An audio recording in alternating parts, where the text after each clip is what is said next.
गुणर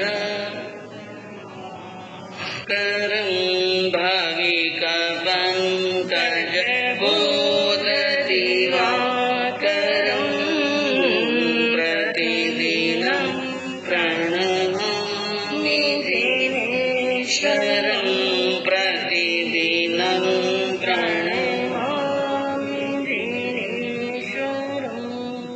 प्यारो प्यारो लगे नवकार हिवड़ा में मारे वो बसियो।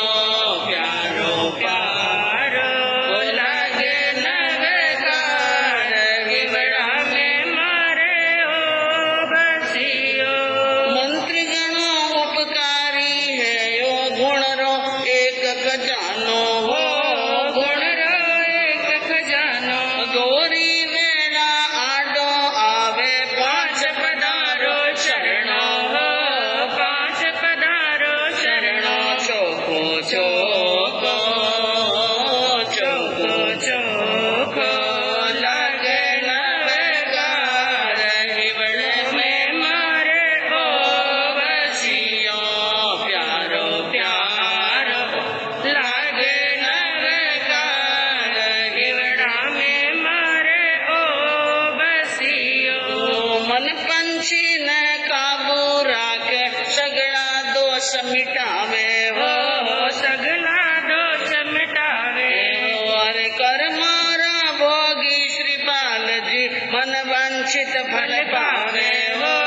मन वांछित फल पावे। वालो वालो वालो वालो लागे नवकार हिवड़ा में मारे ओ बसिया।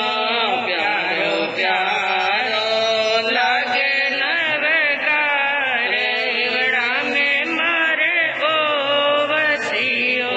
लोभी पापी क्रोधी सुधरे मूर्ख ज्ञान उपावे हो। मूर्ख ज्ञान उपावे। महामंत्र री माला फेरिया भवसागर तिर जावे हो। भवसागर तिर जावे। आछो आछो आछो आछो लगे नवकार हिरड़ा में मारे हो बसियो। प्यारो प्यारो लगे नवकार हिरड़ा में मारे हो बसियो। सर्वज्ञ सर्वदर्शी चरण तीर्थंकर अहिंसा के अवतार विश्व वंदनीय शासनपति श्रमण भगवान वर्तमान महावीर के पावन चरणों में कोटि कोटि वंदन। हृदय की अनंत अनंत आस्था के केंद्र संयम के दाता संसार सागर से तिरने का सन्मार्ग बताने वाले पूज्य गुरु भगवान श्रमण सूर्य दिव्य विभूति 1008 श्री मरुगर केसरी मिश्री मल जी महाराज साहब के पावन चरणों में कोटि कोटि वंदन।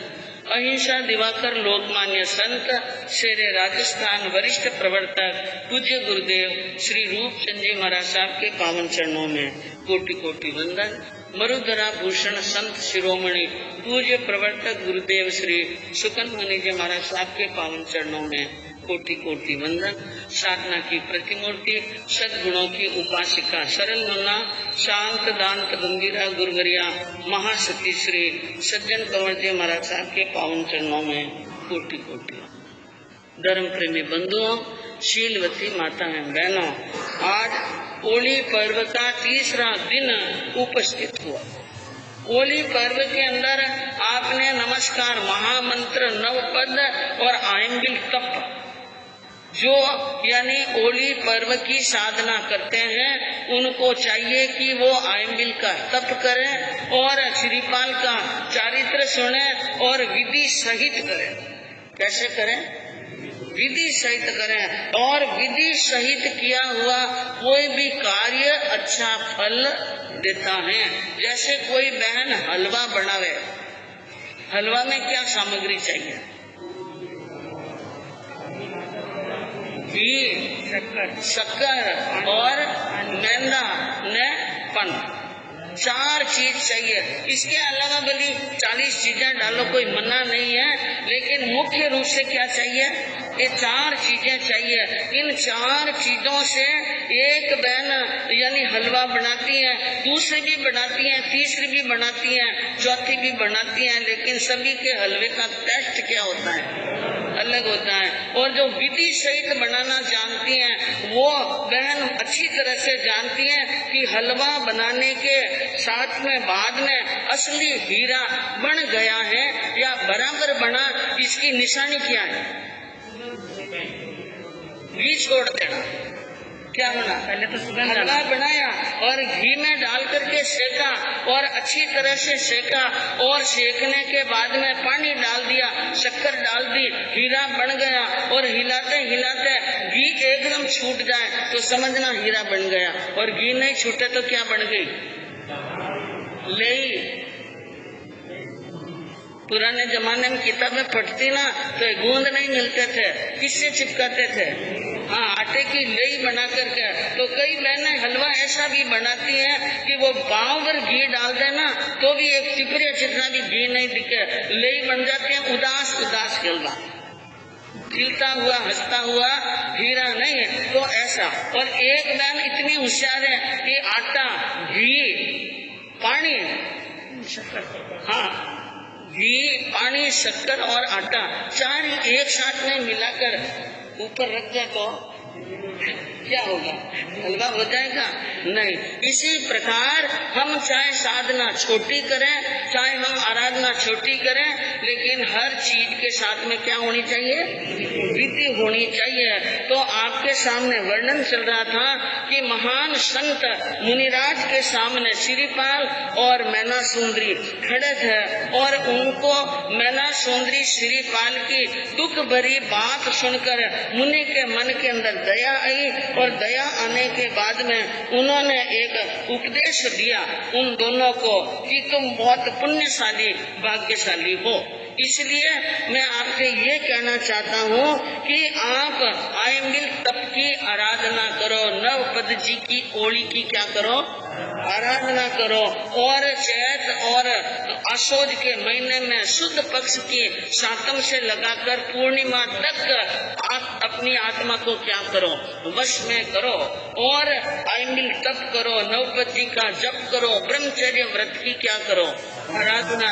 मैंने आपको बताया पहले दिन के अंदर कि अगर आप रोज आयमिल करो बहुत अच्छी बात है, नहीं करो तो एक दिन छोड़ के एक दिन करो। और किसी के शरीर का कोई कारण हो तो एक दिन छोड़ के एक दिन नहीं कर सके तो विजय का क्या करना?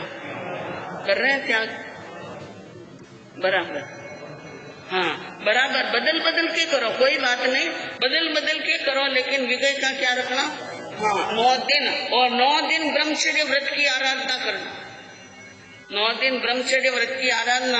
और नवपद जी की क्या फेरना? माला। और किसी के नवपद जी की अणुपूर्वी हो तो अणुपूर्वी भी पढ़ने का एक नियम रख लेना कि 9 दिन तक मुझे क्या पढ़नी है? नवपद जी की आराधना करनी है। तो उनको बताया और विधि बता करके गुरु ने एक श्रावक से कहा यह सधर्मी है, और इनके आयमिल की व्यवस्था, इनके रुकने की व्यवस्था, इनकी विधि साधने की व्यवस्था के अंदर आप उपयोग रखिए। इस प्रकार गुरु का आदेश हुआ, और आदेश होने के बाद में दोनों ने वहाँ पर आयमिल की ओली क्या कर ली? शुरू। शुद्ध भाव से और निर्मल भावों के साथ में, श्रद्धा के साथ में, गुरु के वचनों के प्रति आस्था निष्ठा भाव रखते हुए आयमिल की ओली शुरू की, और चमत्कारी हो गया। क्या हो गया? अरे पहले आयमिल जड़ी रोग जड़ दूजे गावरु जाया, इम अनुक्रम में नव में आंबल में कंचन वरण हुई काया हो, श्रीपाल नरेश समर्यो परमेश नव पद प्रेम से, श्रीपाल नरेश समर्यो परमेश नव पद प्रेम संतों ने कहा कि पहले आयंबिल जली रोग जड़, पहला आयंबिल हुआ उस समय शरीर के अंदर एक नया परिवर्तन हुआ कि रोग की जो जड़ थी वो जड़ बढ़ गई। रोग की क्या बढ़ गई? जड़। इसलिए आस्था के साथ में आयंबिल करना।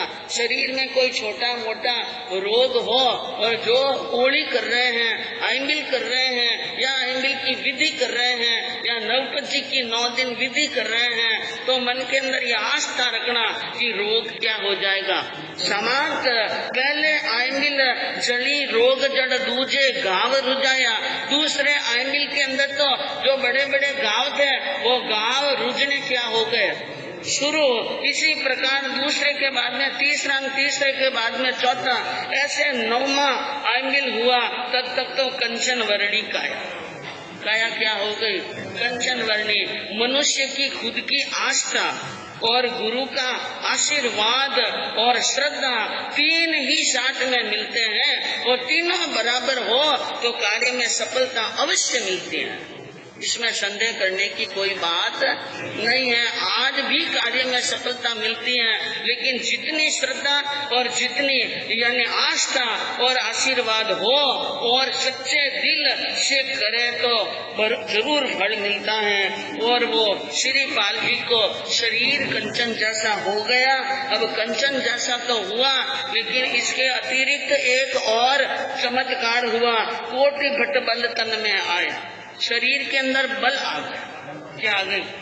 आ गया। और ताकत कितनी आई? कोटि भट्ट 1 करोड़ सुबह सामने खड़े हो तो अकेले श्रीपाल जीत सकते हैं। 1 करोड़ भट्टों का बल श्रीपाल जी के अंदर आ गया और अब श्रीपाल जी स्वस्थ भी हो गए, शक्तिशाली भी हो गए। और उनके साथ में जो 700 कोटि थे, उन 700 कोडियों का भी वर्णन आता है कि 700 कोडियों के ऊपर भी श्रीपाल जी ने नवपद का स्मरण करते हुए और शुद्ध जल तैयार करके और शुद्ध जल से उनके ऊपर छींटा डाला तो वे 700 के 700 कोडी भी क्या हो गए? निरोग। इसलिए आपको बताया कि 5 नवंबर को यानी 65 का जाप है। पहले खुद सिद्ध करना, पहले खुद सिद्ध करना। बिना सिद्ध किए कोई चमत्कार मालूम पड़ने वाला, प्रभाव मालूम पड़ने वाला नहीं है। श्रीपाल जी ने नवपद को सिद्ध कर लिया 9 दिन के अंदर। इसलिए अब उन्होंने मात्र मंत्र करके पानी छिटका और सबका रोग क्या हो गया? दूर हो गया। इसी प्रकार ये जो रवि पुष्य नक्षत्र आ रहा है, रविवार के दिन 5 नवंबर के दिन, रविवार तो उनके पहले और आएंगे, लेकिन 5 नवंबर को रवि पुष्य नक्षत्र आ रहा है। उस दिन 108 बार शुद्ध मन से श्रद्धा के साथ में, भक्ति के साथ में 24 तीर्थंकर भगवान की 65 छंद के द्वारा अगर हम साधना करेंगे तो 65 सिद्ध हो जाएगा। और सिद्ध होने के बाद में फिर आप अपने घर के अंदर जब भी आवश्यक हो उसको उस समय पानी सामने डालकर उस कटोरी में जिसके अंदर यंत्र खुदा हुआ है वो आपको दी जाएगी। उन कटोरी में प्राशुभ जल डालकर और अनामिका, ये अंगुली कौन सी है? अनामिका। इसका कोई नाम नहीं है, अनामिका। जिसका नाम नहीं हो उसको क्या कहते हैं? अनामिका। उसको इसके अंदर रख करके 7 बार, 9 बार, 11 बार, 21 बार, 27 बार, जितना आप पढ़ सकते हो 27 बार पढ़ करके किसी को भी परिवार के सदस्य को पिलाएंगे तो तबीयत क्या हो जाएगी? ठीक। लेकिन क्या होनी चाहिए? आस्था, विश्वास। तो सभी 700 कोडियों की कंचन वर्णी क्या हो गई? काया हो गई। और श्रीपाल जी का नित्य क्रम बन गया कि गुरु दर्शन करने के लिए जाना। ऐसा चमत्कार आपके जीवन में हो किसी संत के द्वारा तो आप भी रोज उनके क्या करेंगे? हाँ। और चमत्कार नहीं तो नमस्कार भी। हाँ, चमत्कार करना आवे तो अब रूपचंद जी महाराज जैसे चमत्कारी संत आ जाए तो जैन भवन में इतने ही लोग आएंगे क्या? और वो भी होली पर्व के दिन, होलिया में, और रविवार का दिन हो, इतने ही आएंगे क्या? नहीं। चमत्कार को नमस्कार है तो चमत्कार हो गया। जीवन में गुरु दर्शन के लिए जाते हैं और रोज हमेशा दर्शन करने का एक नियम बन गया। एक दिन दर्शन करने के लिए गए और वापिस आ रहे थे तो मार्ग में कमल प्रभा मिल गई। कमल प्रभा कौन?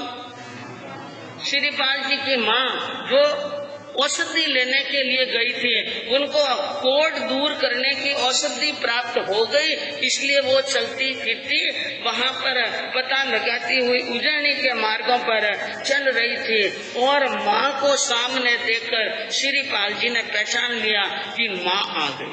क्योंकि माँ छोड़कर गई। श्रीपाल जी समझदार थे, बड़ी उम्र वाले थे, यानी वो नादान बच्चे की जैसे नहीं थे, बड़े हो गए थे। इसलिए माँ ने तो श्रीपाल को नहीं पहचाना, लेकिन श्रीपाल जी ने माँ को पहचाना और उन्होंने माँ के चरणों में सिर झुकाया।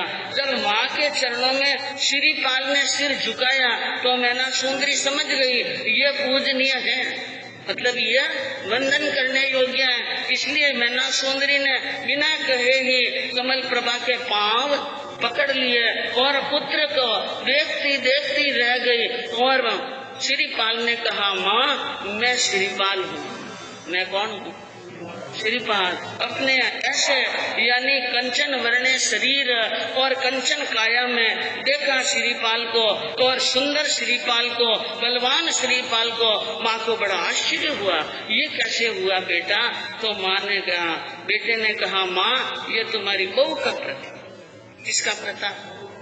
ये बहू का प्रताप है। और माँ को एक तो पुत्र निरोग हुआ, उसका आश्चर्य और उनकी खुशी, और दूसरी खुशी क्या कि पैरों के अंदर पैर पकड़ करके बैठी हैं, वो कौन है? उसकी बहू है। कहा इनके प्रताप से ही शरीर क्या हुआ है, निरोग गुरु दर्शन का योग हुआ और हमने साधना की और आराधना की, इसलिए शरीर निरोग हुआ। कमल प्रभा ने कहा कि हे बहू, तुम्हारे जितने गुण करूं उतने क्या हैं, कम है। जिंदगी में तुम्हारे गुणों को मैं कभी भूलने वाली नहीं हूँ। तूने मेरे बेटे को निरोग बना दिया।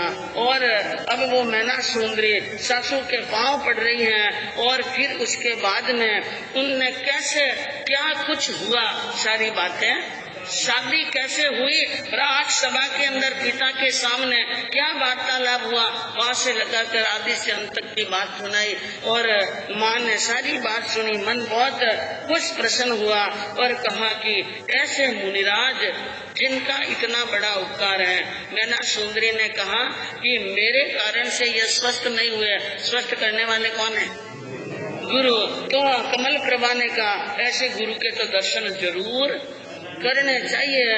मैना पद सासु के पढ़ के हाल कत गायो है हर के, मात सुत बहु साथ मिल के मुनि के जान दर्शन कीना, धन्य गुरु नया जन्म दीना, जाप नित जप रे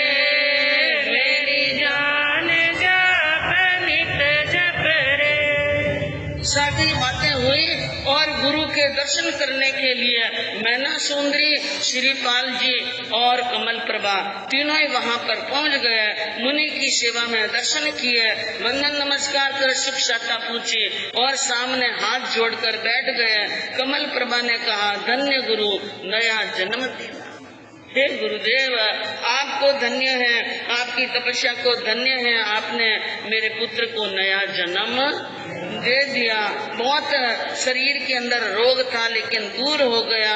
मुनि ने कहा ये अपने कर्मों का और पुण्य का फल है, पुण्य फलता है तो सभी काम क्या होते हैं, सिद्ध। इस प्रकार गुरु से वार्तालाप कर रहे थे और उसी समय मैना सुंदरी की माता रूप सुंदरी, जो मैना सुंदरी की कोटिया के साथ में शादी हो गई थी तो वो रूठ कर अपने पियर चली गई कि इतना मनाने के बाद में भी राजा ने मेरी बेटी की शादी किसके साथ में करी, कोटिया के साथ में। उनको क्रोध आ गया था और गुस्से में नाराज होकर पियर चली गई थी।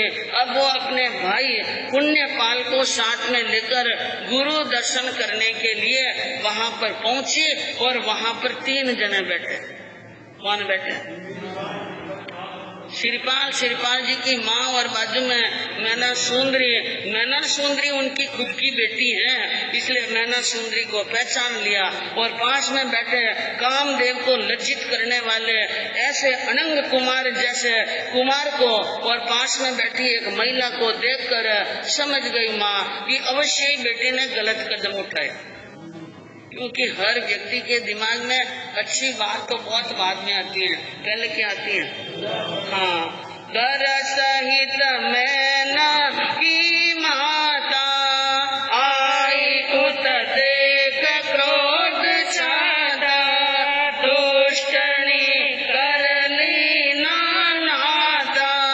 मैना कहे माँ मत मुरझाओ, वाक्य मत ऐसा फरमाओ, जाप नित जप रे मेरी जान, जाप नित जप रे।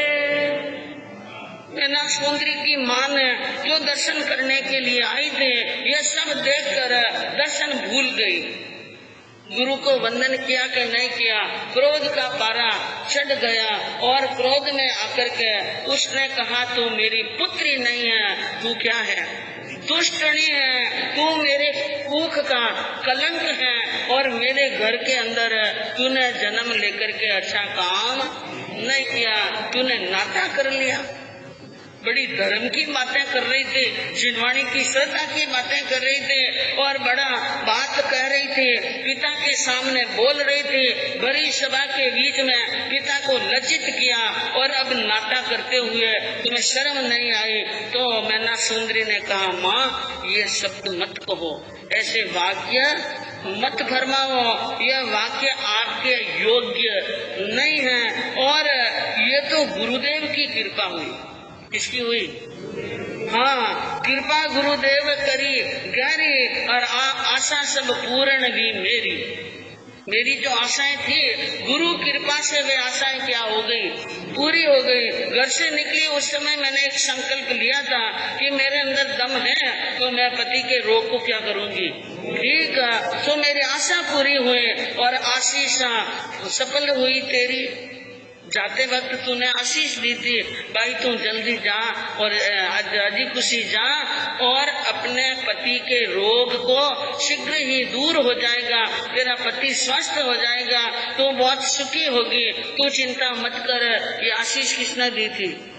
हाँ, ये आशीषें फल गई हैं। ये बात सुनी तो वो बड़ी आश्चर्य में पड़ गई और पुण्यपाल मामा जी ने ये बात सुनी कि इसने आशीषें दी और ये आशीष फल गई और इतने जल्दी, ज्यादा समय तो लगा ही नहीं। और कमल प्रभा जो सामने बैठी थी वो उठ करके आई, उन्होंने कहा आपकी बेटी बहुत गुणवती है, पुण्यवान और भाग्यशालिनी है, लक्ष्मी और यानी शील का अवतार है। मैं धन्य हो गई कि आपकी बेटी मेरी क्या बनी है, बहू बनी है। इसलिए सारी बात कही कमल प्रभा ने, आप मन को छोटा मत करो, मेरा श्रीपाल भी कोई छोटा नहीं, अंग देश का राजा है। कहाँ का? अंग देश का राजा है, सिंहरत राजा का पुत्र है, मैं इनकी जननी हूँ और ऐसी ऐसी मेरे जीवन के अंदर घटनाएं घटी, इस कारण से पुत्र को ऐसे छोड़कर जाना पड़ा। सारी बातें सुनकर मन के अंदर बड़ी क्या हुई? प्रसन्नता, तसल्ली हुई, मन में बहुत संतोष हुआ, क्योंकि अच्छी बात जब जान लेते हैं, असली बात जान लेते हैं, तो मन में क्या होता है? संतोष। अब मामा सा आ गया है। मामा सा क्या है?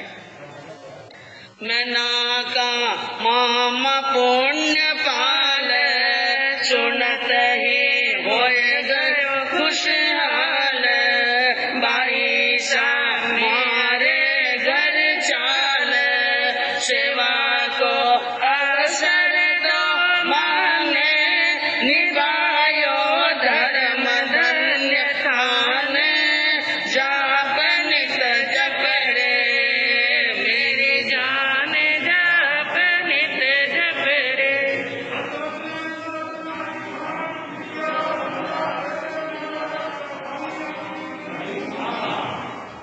अब यानी श्रीपाल मैना सुंदरी का मामा पुण्यपाल सामने आए और हाथ जोड़कर भांजी जमाई को मुद्रा सामने स्वागत सम्मान किया। और जमाई साहब ने भी ससुर जी को क्या किया, मुद्रा किया और बहुत खुशी हुई और कहा भाई साहब मेरे घर जा, कृपा करो, मेहरबानी करो और अपने घर पर पधारो, कुछ समय वहाँ पर विराजो और हमें भी सेवा का क्या दो। दिन अच्छे आते हैं ना तो सब भाईसान भांजीसान जमाईसा कहने के लिए क्या हो जाते हैं। और दिन अच्छे नहीं आते हैं, ऐसी स्थिति में शादी की और कोडिया के साथ में गई। मामा जी भी शादी में तो आए ही होंगे, परिवार के और भी सदस्य आए ही होंगे। तो मन में किसी ने ये सोचा कि कोई बात नहीं, पिता राजा ने कुछ भी कह दिया हो, बेटी कहाँ जाएगी जंगलों के अंदर, ये राज दुलारी है, राजकुमारी है, कोई अपने महल के अंदर रहने के लिए आमंत्रण निमंत्रण दिया कि आप हमारे राज्य में पधारिए और एक महल में रहिए, आपकी सेवा चाकरी होगी, दवाई पानी कराएंगे, डॉक्टर वैद्य हकीम को बुलाएंगे। सबके मुंह पर बूंद आ गई, किसी ने कुछ भी नहीं बोला। और आज वो अपने आप ठीक हो गए गुरु कृपा से। तो अब क्या हो रही है, तो मनवार और ऐसी मनवार हुई और कहा धन्य है आपने नियम रखा, आपने धर्म निभाया, आपकी आस्था और श्रद्धा को बहुत बहुत धन्य है। इस प्रकार का बार बार मनवार करने लगे। तो श्रीपाल जी ने मैना सुंदरी को इशारा किया कि इनकी मनवार मान लो, क्योंकि बड़ों की मनवार, बड़ों का कहना मानना छोटों का क्या है, कर्तव्य धर्म है। इसलिए वो वहाँ पर तैयार हुए।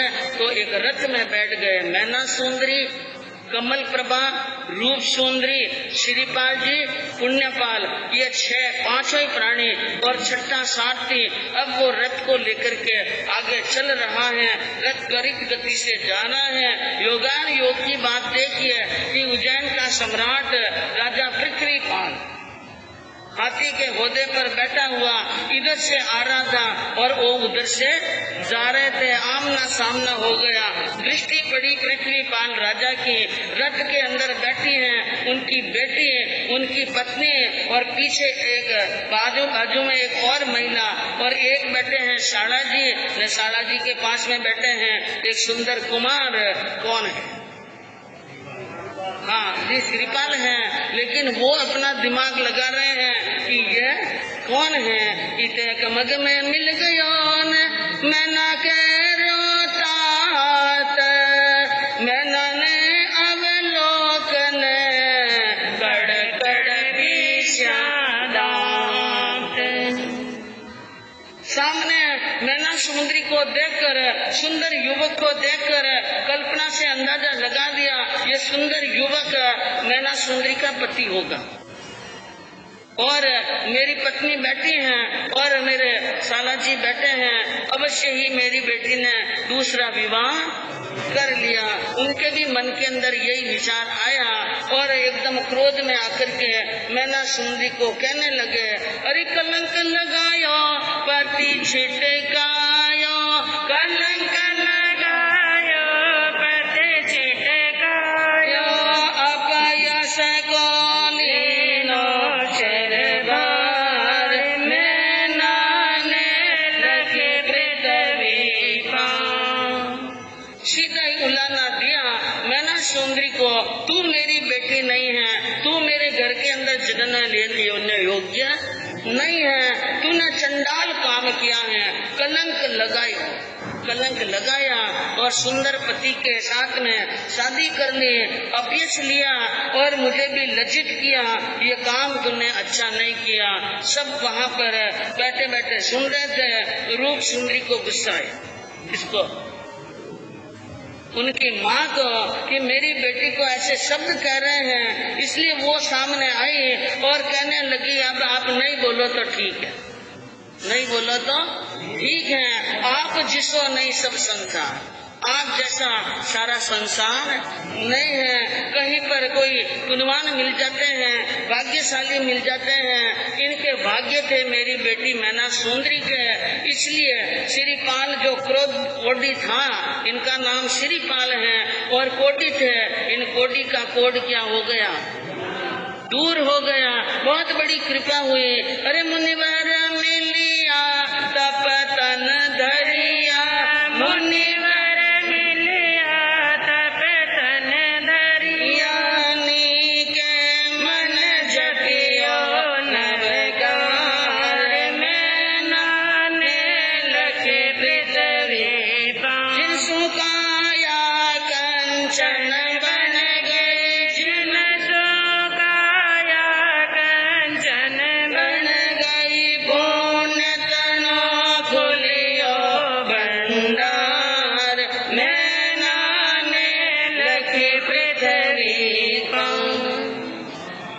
उन्होंने कहा मैना सुंदरी की मान है कि दुनिया के अंदर यानी सब लोग धोखा देने वाले नहीं होते हैं। और मुनिवर मिलिया, इनको तरण तारण की जाज मुनि मिल गए और उनका उपदेश हुआ, उनकी शिक्षा हुई। इन्होंने तपस्या की, नवकार महामंत्र नवपद जी की साधना की। इस कारण से शरीर कंचन जैसा हो गया और बेटी का भाग्य खुल गया और यह सब शरीर निरोग बन गया है। ये बात सुनी तो पृथ्वीपाल को आश्चर्य का ठिकाना नहीं। इतने जल्दी शरीर का रोग क्या हो गया, दूर हो गया। और मैना सुंदरी ने यानी रूप सुंदरी ने यह भी कहा कि यह कोई छोटा व्यक्ति नहीं है, आपने तो इनके साथ में जैसी नहीं बितानी चाहिए ऐसा शत्रुपण किया। लेकिन ये श्रीपाल कुंवर हैं, सिंहरथ राजा के पुत्र हैं, अंग देश के सम्राट हैं, इसलिए आप ध्यान रखना, आपकी बेटी के भाग्य ने बहुत बड़ा काम और करिश्मा कर दिया है। ये बात सुनी तो राजा बहुत अपने किए पर लज्जित हुए, बहुत शर्मिंदे हुए और अनायास मन के अंदर हर्ष भी हुआ कि मेरा जमाई क्या हो गया, निरोग, और मेरे बेटी का भाग्य खुल गया।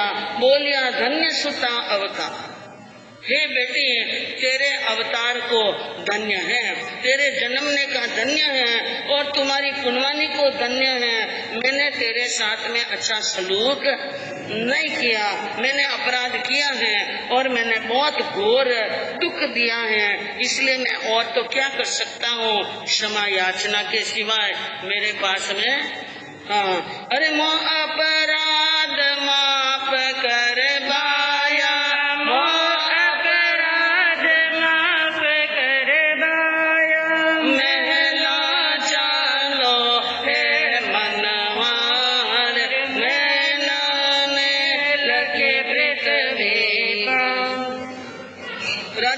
से नीचे उतरे और हाथ जोड़कर सामने खड़े हो गए श्रीपाल जी मैना सुंदरी की तरफ और कहने लगे हमारे अपराध को क्या करो, क्षमा करो। हे बेटी तू भी मेरे अपराध को क्षमा कर, मैं बार बार माफी मांग रहा हूँ, हाथ जोड़ रहा हूँ और मैं क्षमा याचना करता हूँ अंग देश के सम्राट को कि मैंने आपका भी कोई मान सम्मान नहीं किया, इसलिए अब मेरी मनवार है और मुझे माफ कर लो, क्योंकि आप गुणवान और पुण्यवान हैं और गुणवान और पुण्यवान का एक ही उदाहरण होता है कि सामने वाला माफी मांगे तो उनको क्या कर लेना, माफ कर लेना। और हमारे साथ में उज्जैनी के राजभवनों में पधारिए श्रीपाल जी को बार बार कह रहे हैं, मैना सुंदरी को बार बार कह रहे हैं और हाथ जोड़ करके बिल्कुल सामने खड़े हैं। श्रीपाल जी ने मन के अंदर विचार किया कहाँ चलना चाहिए, पृथ्वीपाल के यहाँ पर चलना चाहिए या पुण्यपाल के अंदर पास में जाना चाहिए। फिर राजा ने कहा अगर आपने सच्चे दिल से माफ कर लिया हो तो आपको कहाँ चलना चाहिए, उज्जैनी में, उज्जैनी के महलों के अंदर चलना चाहिए, तभी मैं समझूंगा कि आपने हमें क्या कर लिया है, माफ। और सभी लोगों के अंदर आपके मान और सम्मान जो भी हुआ है मैं उसके लिए बहुत बहुत माफी और क्षमा याचना करता हूँ। श्रीपाल जी के दिमाग में आ गया कि मामा जी के वहाँ पर बाद में जाएंगे, पहले कहाँ जाएंगे? हाँ, मेरी ससुराल में जाएंगे, मैना सुंदरी के पीहर में जाएंगे, क्योंकि ये जो लाचारी कर रहे हैं पृथ्वीपाल, इनका गुनाह कबूल कर रहे हैं, तो हमें किसी वृद्ध और सज्जन व्यक्ति का हृदय नहीं दुखाना चाहिए। श्रीपाल जी सरल स्वभावी थे, एक ही बात में कह दिया, महाराज हम आपके कहने को टालने वाले नहीं है। राजा को बड़ी खुशी हुई और मंत्री को ऐलान किया, शीघ्र ही जाओ, नगरी उज्जैनी को नववधू की तरह सजा दो, नगर में घोषणा करा दो कि महाराजा के जमाई साहब और भाई साहब पधार रहे हैं, और जमाई साहब और भाई साहब के पधारने पर उनके स्वागत के सम्मान की अच्छी अच्छी तैयारियां करो और सब नगर के अंदर खबर कर दो। मंत्री ने उस प्रकार की खबर की, नगर को सजाया गया और नगर के लोग विचार करने लगे, कौन से भाई साहब कौन से जमाई साहब कि वही जिनको कोड़ी के साथ में भेजा था ना, उनका शरीर क्या हो गया है, निरोग। तब इन आश्चर्य को देखने के लिए संपूर्ण उज्जैनी नगरी रास्तों के अंदर जमा हो गई। जाड़ी और जरोकों के पास में, चबूतरी और गोकों के पास में, अटारियों के अंदर खड़ी होकर के क्या देख रही हैं?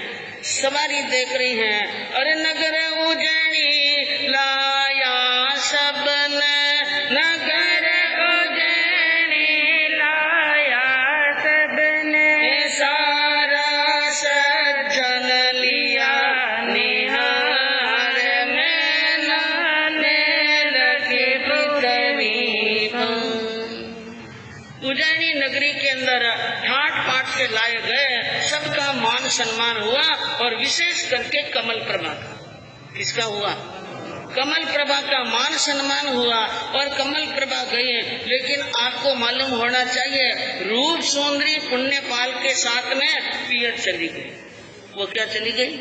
पियर, क्योंकि वो रूठी हुई थी, इसलिए वो उज्जैनी के लिए उज्जैनी में प्रवेश नहीं किया। जमाई साहब भाई साहब और समुद्र जी को लेकर राजा पृथ्वीपाल नगर में आए और राजा को तरह तरह के सभी प्रकार के साधन श्रीपाल जी के सुखों के लिए अंबार खड़े कर दिए और खूब पानी की तरह पैसा खरीद रहे हैं।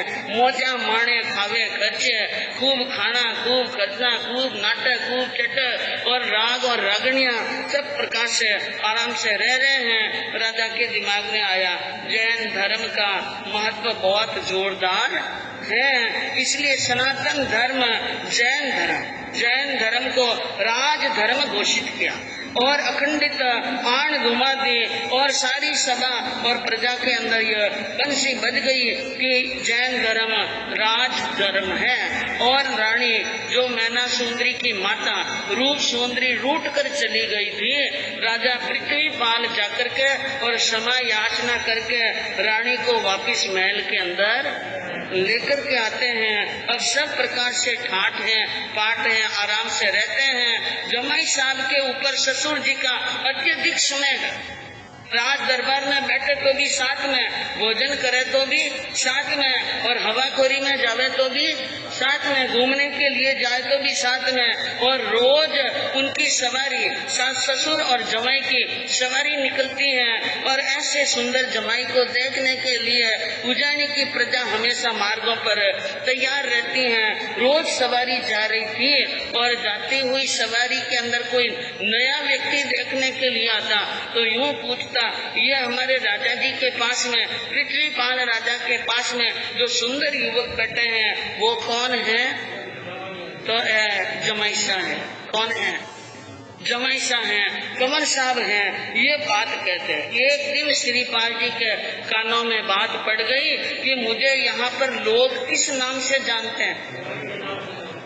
हाँ, जमाई के नाम से जानते हैं। और जमाई के नाम से जानना, मेरे खुद के नाम से नहीं जानना, क्योंकि नीतिकारों के अंदर बताया कि उत्तम आत्मना ख्याता, उत्तम पुरुष उन श्रेणी के होते हैं जो खुद के नाम से प्रसिद्धि प्राप्त करते हैं। उनका नाम बताने के लिए माता पिता का नाम बताने की जरूरत नहीं, गोत्र बताने की जरूरत नहीं। उत्तम आत्मना ख्याता और पितु ख्याता च मध्यमा, और कोई ऐसे होते हैं जो पिता के नाम से प्रसिद्धि प्राप्त करते हैं। कभी सभा में आते हैं और कोई परिचय देता है, फलान संजीरा बेटा है बाबूजी जिना फलान संजीरा, और फलान संजी ऐसे समाज में बहुत बड़ा बड़ा काम करिया, बड़ा दानी, बड़ा तपस्वी, बड़ा धर्मात्मा। तो पिता के नाम से ख्याति प्राप्त करे वो मध्यम होते हैं, और जुगन्या मातुला ख्याता। कोई मामा के नाम से ये फलाना भाणिया है सा, क्या कहीं है भाणिया यानी भाणजा है, तो मामा जी के नाम से भाणजा की नाम की प्रसिद्धि होती हो या पहचान होती हो तो वो जगन्य होता है। और ससुर नामा अदमा अदम, ससुर के नाम से पहचान हो वो तो अदम से भी क्या है, अदम है। इसलिए ये बात सुनकर श्रीपाल जी के दिमाग में चोट लगी। कुंवर जी सोचे निज मन में पिछाने ससुरा दे हमने, तक है इनकी बातन में पिता से नहीं ओळखना, रोहित है मुझ धिक्कारा, जाप नित जप रे मेरे जान, जाप नित जप रे। श्रीपाल जी के दिमाग में आ गया, मुझे ससुर के नाम से जानते हैं, जमाई साहब के यानी ससुर जी के नाम के पीछे जानते हैं, जमाई साहब के नाम से जानते हैं, मेरे पिता के नाम से कोई यूं नहीं कहता है ये सिंगरत राजा का बेटा है। कौन जाने सिंगरत राजा को, इसलिए यहाँ रहना और भोजन करना मेरे लिए योग्य नहीं है। एक मिनट के अंदर भाव उठ गए, माँ के पास में गए, चरणों में वंदन किया और कहा माता मैं दिशावर जाना चाहता हूँ और भाग्य को अजमाना चाहता हूँ, पुरुषार्थ कर जीवन की उन्नति करना चाहता हूँ। माँ तो खुद भी चाहती थी कि मेरा बेटा ससुराल में कितने दिन बैठा रहेगा और मैं मेरे बेटे की ससुराल में कितने दिन रहूंगी, आखिर हमें कहाँ जाना है, चंपा नगरी के अंदर है। लेकिन माँ बोली नहीं कि पुत्र ने जब यह बात कही तो माँ ने शीघ्र ही यानी आदेश दे दिया, यथाशुभ हो कर तुम जाओ, जल्दी जाओ और अपने काम को क्या करो, सिद्ध करो। माँ की आज्ञा हुई और अब गए पत्नी के महल के अंदर। और आजकल का व्यक्ति होता तो क्या करता, पहले आज्ञा किसकी लेता, ऐसा लगाया नहीं। हाँ, क्यों क्या है, बिना रे कारण शरीर रोग वियो निरोग वियो तो पहलो कर्तव्य कटे हुए जाए न बटे पूछना। लेकिन श्रीपाल जी ने आज्ञा किसकी मांगी, हाँ आप चाहे आगम उठा करके देखो, चाहे चौपी उठा करके देखो, चाहे महाभारत या रामायण, जहाँ भी आज्ञा और आदेश निर्देश लेना होता है तो महापुरुष माता के पास में, पिता के पास में जाते हैं। और जब माँ की आज्ञा हुई तो पत्नी के भवनों के अंदर आए और उन्होंने मैना सुंदरी को कहा, अरे लाडी सा आनंद में रही जो,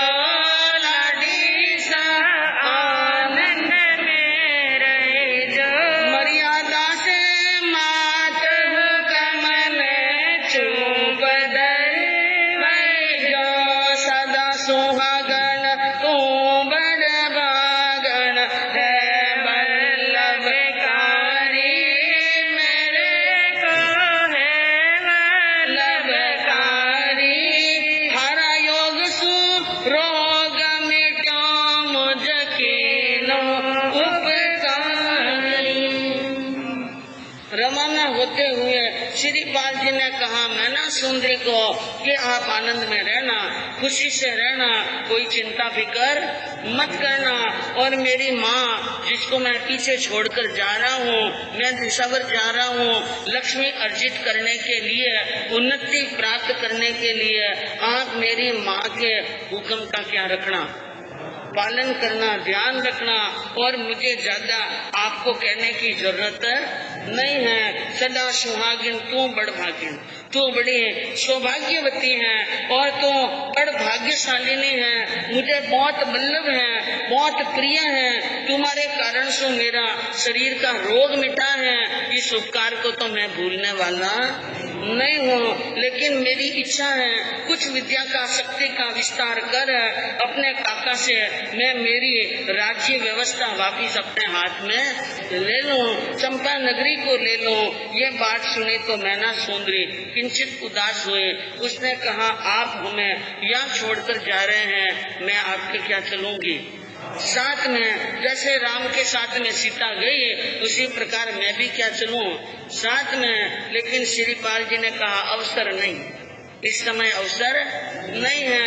मैं मेरी माँ को तेरे पीहर के अंदर अकेला छोड़कर तुम्हें साथ में ले जाने वाला नहीं हूँ, और हमारा कहाँ रहना, कहाँ घर, कहाँ वास, स्त्री को साथ में नहीं ले जा सकते हैं। लेकिन आप मेरी एक बात का ध्यान रखिए, मैं जो कह रहा हूँ वो कभी झूठ होने वाला।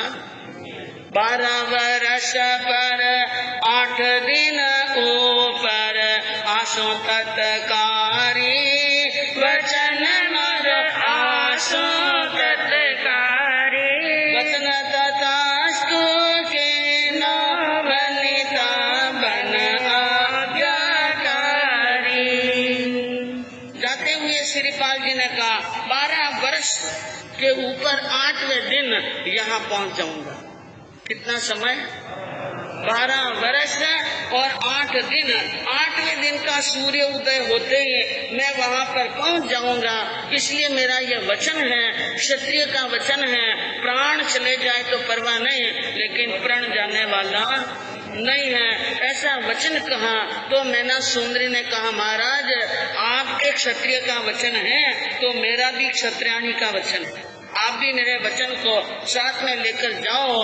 पुनरपि बोली, सुनो मेरे धन समय पर नहीं आसो, प्राणपति समय पर नहीं आसो, संयम मैंने ले सो साहिब झूठ नहीं मासो। इसने कहा, आपने 12 वर्ष 8 दिन का कॉल किया है, 12 वर्ष 8 दिन तक इंतजार करूंगी। 8वें दिन का सूर्य अस्त होने के बाद में 9वें दिन का सूर्य उदय होते ही मैं 5 महाव्रत वाली दीक्षा अंगीकार कर लूंगी, दीक्षा ले लूंगी। इस प्रकार का मेरा भी वचन गांठ में बांध कर क्या ले जाओ साथ में। ऐसा नहीं होगा ऐ प्यारी अटल नियम मेरा, कितना भी सुख दुख झेलूं पर ध्यान रखूं तेरा। श्रीपाल जी ने कहा, ऐसी बात नहीं है कि मैं वचन से कौल से मुकर जाऊं, कितना ही सुख आ जाए, कितना ही दुख आ जाए, मेरा अटल नियम है, उन नियम का मैं क्या करूंगा, पालन करूंगा। तो अब वो श्रीपाल जी मैना सुंदरी को ये वचन देकर वहाँ से क्या हो रहे हैं,